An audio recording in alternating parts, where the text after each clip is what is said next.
Welcome to mega నేను మీ journalist అలిమిని. ప్రస్తుతం నాతో రైతు ఉద్యమ నాయకుడు, అమరావతి ఉద్యమానికి సంబంధించి కీలక పాత్ర పోషించిన బాలకోటి మనతో ఉన్నారు. ఉమ్మడి కూటమి ప్రభుత్వం వచ్చిన తర్వాత రాష్ట్రంలో పరిస్థితి ఎలా ఉన్నాయి, ఈ 8 నుంచి 9 నెలల కాలంలో ప్రజలు ఏమనుకుంటున్నారు అడిగి తెలుసుకునే ప్రయత్నం చేద్దాం. ప్రస్తుతం బాలకోటి గారు మనతో ఉన్నారు. ఈరోజు రాష్ట్ర వ్యాప్తంగా పోసాని కృష్ణమురళి అరెస్టు పైన రాజకీయ వర్గాలు విపరీతమైన చర్చలు నేపథ్యంలో అరెస్టు వెనుక దాగి ఉన్న నిజాలు బాలకోటి గారిని అడిగి తెలుసుకుందాం. సార్ నమస్తే. నమస్తే.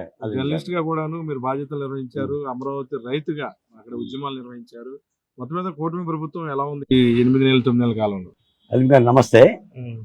మీకు మెగా నైన్ కూడా నమస్కారాలు. ఇప్పుడు కూటమి ప్రభుత్వం 8 నెలల పరిపాలన గురించి మాట్లాడమంటారా? ముందు కొద్దిగా బ్రీఫ్ గా చెప్పి తర్వాత.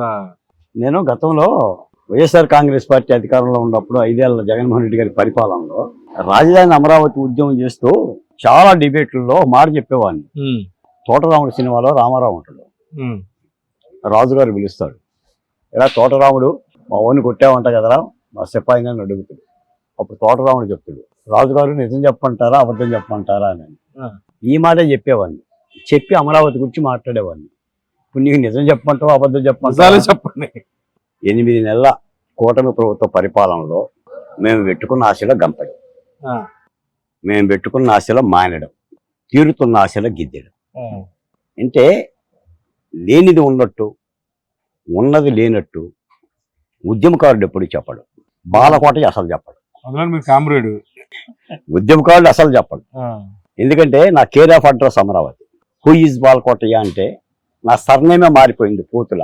అమరావతి బాలకోటే నా సర్నేమ్. దేవదేవుడు దీవించాడు, రాజధాని రైతులు దీవించారు. ఆ రాజధానిని కాపాడుకుందామని చెప్పని కళలు వదిలి, పుస్తకాలు వదిలి, పత్రికలు వదిలి, జీవితాలు వదిలి, బతుకుదెరు వదిలి, భార్యా బిడ్డలను వదిలి ఉద్యమంలోకి వచ్చాం. కళలు ఆ స్థాయిలో చూసాం. కాబట్టి పరిపాలన అయితే జరుగుతుంది, ఇబ్బంది లేదులే. కానీ పూర్తి స్థాయిలో ఇంకా కూటమి ప్రభుత్వం సుపరిపాలన గాడిలో పడాల. అది ఆయా రాజకీయ పార్టీ శ్రేణుల నుంచే వస్తుంది. ఒకటి మాత్రం ఏమైందంటే, what is the Amaravati capital లేదా what is the Andhra Pradesh capital అని అంటే, ఇంతకుముందు ABCD అని ఆప్షన్ ఇచ్చుకునే వాళ్ళం. 1 అమరావతి, 2 విశాఖ, 3 కర్నూలు, 4 ఏది లేదు. కానీ ఇప్పుడు ఆప్షన్లు లేవు. Andhra Pradesh capital Amaravati. This is the happiness. 2 Polavaram పనులు జరుగుతుంది. పరిశ్రమల కోసం, ఉపాధి అవకాశాల కోసం అటు చంద్రబాబు నాయుడు గారు కానీ, లోకేష్ గారు కానీ, పవన్ కళ్యాణ్ గారు కానీ కష్టిస్తున్నారు. ముందు ఊపిరి ఆడుతుంది. ఇంతకుముందు ఊపిరి ఆడేది కాదు, శ్వాస ఆడేది కాదు. ఎవడో రోడ్డు మీద రావడానికి అవకాశం ఉండేది కాదు, ఎవడో మాట్లాడటానికి అవకాశం ఉండేది కాదు. మీరు కళ్ళాలు చూశారు కదా, రాజధానికి భూములు ఇచ్చిన నేరానికి ఇల్లుదిలి పాదయాత్రలు చేశాం. మహాదారుణం. ఆ అమరావతిలో ఉన్న జగన్మోహన్ రెడ్డి గారు ఒక్కరోజైనా సరే శిబిరాలకు పంపించో, మంత్రులు పంపించో, క్యాబినెట్ని పంపించో, ఏమిటి మీ కష్టం అని అడిగే భాగ్యానికి నోచుకొని లేకపోయింది. అంటే అమరావతి రాజధానికి సెంటు భూమి ఇవ్వని జగన్మోహన్ రెడ్డి గారు అమరావతిలో ఉన్నారు. అమరావతికి భూములు ఇచ్చిన 34,000 ఎకరాలు ఇచ్చిన 28,000 మంది రైతులు ఇల్లు వదిలి బయటికి వెళ్ళారు. ఇది కాస్త కుదుటబడింది. దీని పట్ల మాత్రం సంతోషం వ్యక్తం చేస్తున్నాం. Sir, revenge politics continue అవుతున్నట్టున్నాయి. మనం వల్లభనేని వంశీమోహన్ అరెస్ట్ చేశారు, రాత్రి పోసాని కృష్ణమురళిని అరెస్ట్ చేశారు. అంటే పరిపాలన మీద దృష్టి కన్నా రివెంజ్ పొలిటిక్స్ మీద ఎక్కువ దృష్టి పెట్టినట్టున్నారు.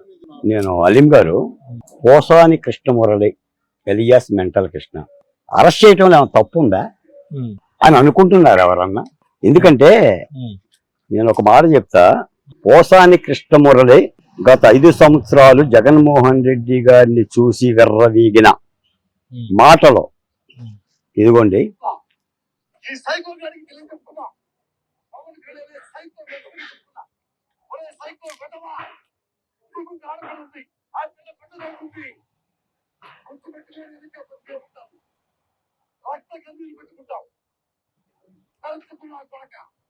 పవన్ కళ్యాణ్ గారిని అన్నాడు సార్.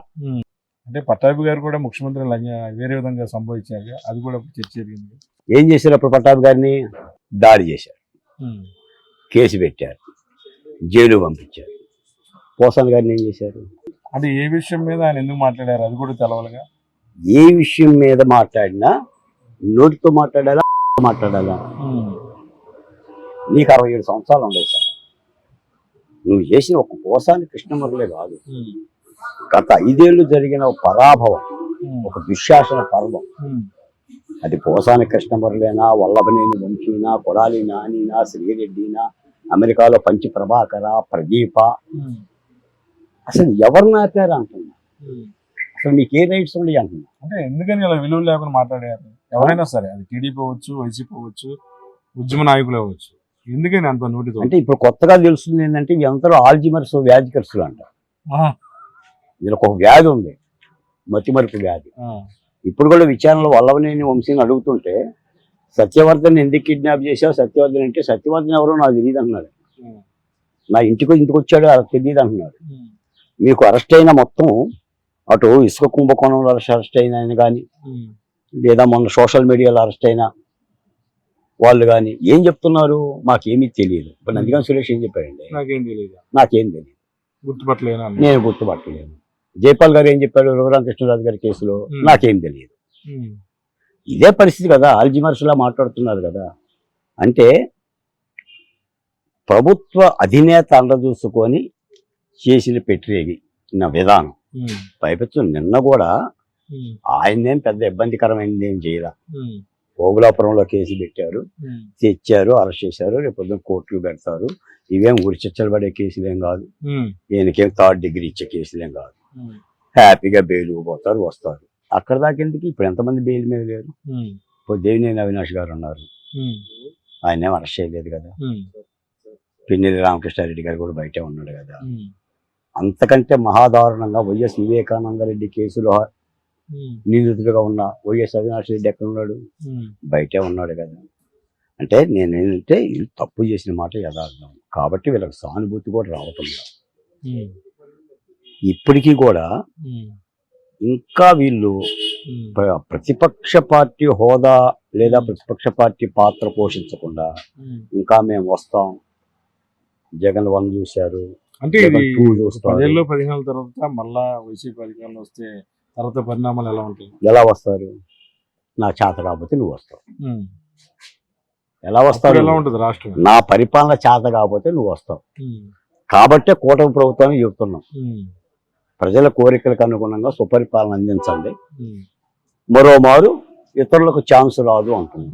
పవన్ కళ్యాణ్ గారికి అదే చెప్తున్నాం, చంద్రబాబు నాయుడు గారికి అదే చెప్తున్నాం, లేదా కూటమిలో ఉన్న 3 పార్టీలకు అదే చెప్తున్నాం. మీరు ఏ హామీలు ఇచ్చారో, ఏ వాగ్దానాలు చేశారో ప్రజలకు సంబంధించి సమన్యాయం దృష్టితో చూడండి, అందరికీ న్యాయం జరిగే విధంగా చూడండి అని చెప్పేసి అనేది చెప్తున్నాం.